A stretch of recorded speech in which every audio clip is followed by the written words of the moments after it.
À nos chers téléspectateurs, shalom, nous revoilà sur 613 TV pour une nouvelle réflexion concernant ces écrits bibliques.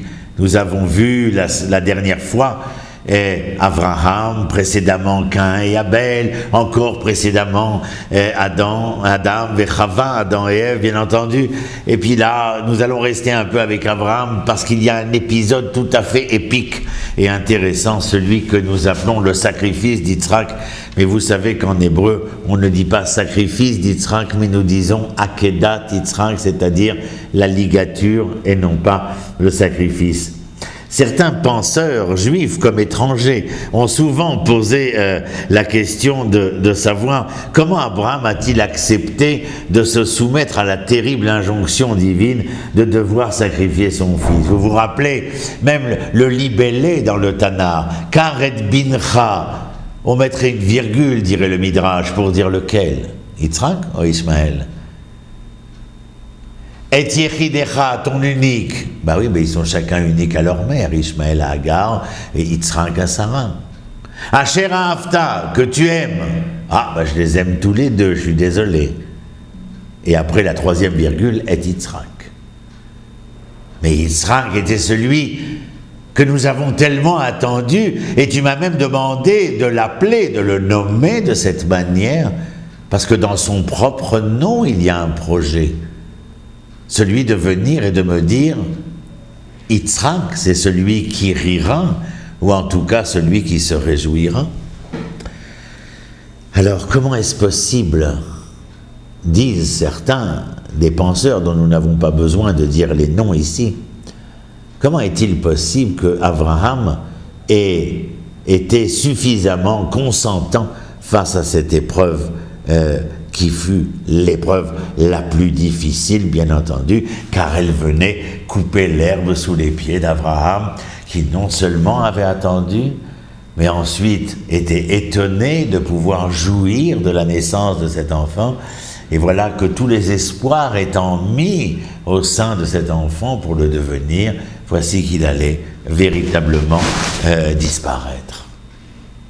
Aussi étonnant, c'est que lorsque Abraham va se mettre en marche pour réaliser et accomplir l'injonction divine en prenant Yitzhak avec lui, l'Éternel lui dira, après l'épreuve, voici maintenant, enfin va maintenant, je sais que tu me crains, tu peux continuer ta marche, je sais maintenant que tu me crains. Est-ce donc qu'auparavant, à travers toutes les autres épreuves, Abraham n'avait-il pas prouvé foncièrement qu'il craignait l'Éternel? Ce sont des grandes questions, bien entendu, auxquelles nous devons essayer de répondre. Le Maharal de Prague, Rabbi Yehuda Lev, fait une différence entre Hirat Hashem, craindre l'Éternel, et l'amour de l'Éternel. Certains d'entre nous pourraient dire a-t-il agi par crainte de l'Éternel? Mais enfin, crainte de l'Éternel, c'est quand même moins bien que par amour de l'Éternel. Faudrait-il savoir ce que veut dire crainte de l'Éternel? Alors nous dirons, selon le Maharal de Prague, qu'il est question ici de Hirat Haromemut, c'est-à-dire d'une crainte révérentielle. Je ne crains pas mon père parce que j'en ai peur, je suis révérentiel vis-à-vis de mon père et de ma mère, c'est-à-dire je sais quelle est ma place, je connais leur place et je leur dois non seulement allégeance bien sûr, mais je leur dois cet amour, etc., etc. C'est cette crainte révérentielle d'ordre supérieur dont parle le Maharal de Prague. On a affaire, dit-il, à deux types de comportements. Celui qui est aimant Dieu et celui qui est craignant Dieu. Alors, c'est vrai que dans le craignant Dieu, dit-il, il y a une forme d'annihilation, comme si l'être se retirait pour ne laisser place qu'à Dieu. Et certains de s'écrier, mais non, il faut être aimant de Dieu, car en fin de compte, bien sûr qu'il faut laisser place à Dieu.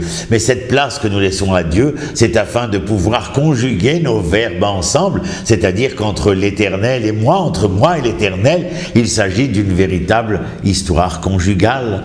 les Chadodi, l'Ikrat Kala, et bien d'autres exemples dans le Shir HaShirim également, bien entendu. Tout cela viendrait prouver et affirmer ce que nous venons de dire ici. Mais le Maharal précise que cette annihilation décelable chez le craignant Dieu ne génère pas et ne doit pas générer un effacement de la personnalité, mais bien au contraire, lui permettre de s'épanouir. Alors là, les choses se comprennent mieux, bien entendu, étant donné que dans ce retrait d'humilité de la part de Abraham, par exemple, eh bien, c'est laisser place non seulement à l'autre, comme son propre fils, bien entendu, mais à l'Éternel, ce qui nous ramène à ce que je disais précédemment, c'est-à-dire que la relation entre Abraham et Akadosh Baruch Hu sera une relation telle que nous l'entendons chez le Rav Alkabetz dans le Lecha Dodi, ou que nous l'entendons dans l'écrit de Shlomo Ameler du Shir HaShirim, bien entendu. Et cette conjugalité-là est à même de nous permettre de pouvoir jouir des fruits de la passion conjugale. Et le fruit de cette passion, c'est non seulement le fait que l'Éternel nous mènera là où nous nous sommes engagés d'aller. Ou en tout cas l'Éternel, conscient que l'homme appréciait le projet de l'Éternel et le voyant s'engager un peu comme Narshon ben Aminadav, qui, parce qu'il fut le premier homme à accepter de se mouiller dans l'histoire de l'Éternel, l'Éternel l'aida à lui, mais aida tout Israël en fendant la mer en deux. De là, les chrétiens diront « aide de toi et le ciel t'aidera ». Mais il est bien clair qu'il y a là un sens probant à ce que veut dire craignant Dieu, Irat Hashem, Ahavat Hashem. Alors, craignant, ce n'est pas l'annihilation totale, mais c'est le retrait permettant à l'Éternel d'être présent dans notre histoire. Je ne sais pas si je vous l'ai déjà dit, mais une fois au début, dans les années 50, on avait interrogé les élèves israéliens en leur demandant où se trouvait Dieu. On a eu toutes les réponses possibles et imaginables, mais une seule fut primée dans une école de Haïfa. Vous savez pourquoi? Parce que cet enfant qui avait 10 ans avait écrit « L'Éternel se trouve là où je lui fais place d'être ». C'est merveilleux, mais c'est à travers cet Irat Hashem que nous sommes capables de lui faire place, bien entendu. Et c'est lorsque ce faire place se réalise que tout l'amour, ce qu'on appelle Ahavat Hashem, bien entendu, va se révéler d'autant plus et pouvoir donner les fruits dont il était question tout à l'heure. Le Gaon de Vilna, dans Kol Eliyahu, pose cette question lorsque tu viens et tu me dis « Mava, maintenant je sais que tu me crains ». Est-ce que Abraham, comme nous l'avons posé nous-mêmes, ne savait pas déjà pertinemment que Abraham craignait l'Éternel? La crainte d'Abraham n'était-elle pas entière? En vérité, le Gaon de Vilna essaie de nous faire comprendre ici que l'existence de la bonté, de la justice, de la droiture n'est pas forcément conséquent de la crainte de l'Éternel. Il est évident qu'Abraham était un homme de bonté, de charité, de justice. Vous vous rappelez qu'il offrait l'hospitalité dans une tente ouverte aux 4 vents, parce que qui que vous soyez, d'où que vous veniez, il vous est permis d'y pénétrer. On l'a vu agir vis-à-vis de Sodome et Amora. On l'a vu agir pour délivrer son neveu Lot, etc., etc. Que pouvait-il survenir de plus éprouvant pour Abraham que de mettre la vie de son enfant, c'est-à-dire de toute l'attente de ce devenir, de cette pérennité en devenir, de remettre en cause tout cela? C'est véritablement quoi? Que Abraham n'était pas entier dans cette crainte de l'Éternel? Non. Il fallait que l'homme comprenne que lorsqu'il accomplissait la volonté de l'Éternel, je l'ai peut-être déjà dit, mais je le répète parce que c'est une clause axiomatique, essentielle. Je ne suis pas là pour faire la volonté de l'Éternel, je suis là pour être la volonté de l'Éternel. Lorsque je fais la justice, c'est parce que je suis justice. Lorsque je fais la charité, c'est parce que je suis charité. Lorsque je fais le bien autour de moi, c'est parce que je suis bien, bon et beau. Dans le sens où la nature foncière de la vertu révélée à travers la morale et l'éthique fait partie de mon être profond. Je ne fais pas quelque chose comme si le faire quelque chose était un tiers donné. Non point. C'est en vérité parce que je suis la chose que celle-ci trouve une réalité dans l'existence qui est la mienne. Oui, vous avez raison, ça pourrait servir de sujet au baccalauréat. Mais foncièrement, lorsque l'Éternel demande à Abraham de prendre son fils, son unique, celui qu'il aime, il n'a aucun doute sur le fait que Abraham ne faiblit pas. D'ailleurs, à chaque fois que l'Éternel l'interpellera à travers l'ange, la réponse d'Abraham sera sans équivoque. Hineni. C'est une contraction de Hiné, Ani. Me voici, moi. Dans l'entièreté de l'être que je suis omniprésent. Et c'est cette attitude qu'il est véritablement ce qu'il dit, ce qu'il pense et ce qu'il fait, qui donnera certainement le courage à Yitzhak de l'accompagner. Nous ne parlons pas d'un enfant, nous parlons d'un homme qui accompagne Abraham.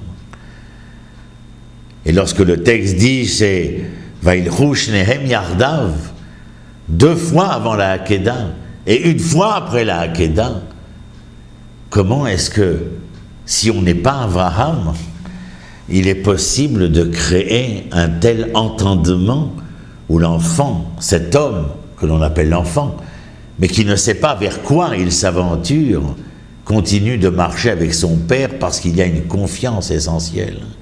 Et lorsqu'il pose la question à son père de savoir, voici que nous avons les outils, les ustensiles, mais où est donc l'animal du sacrifice en quelque sorte?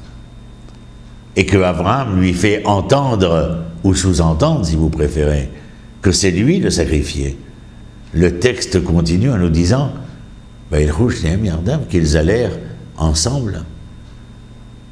Ce n'est plus de la confiance, c'est de la fidélité.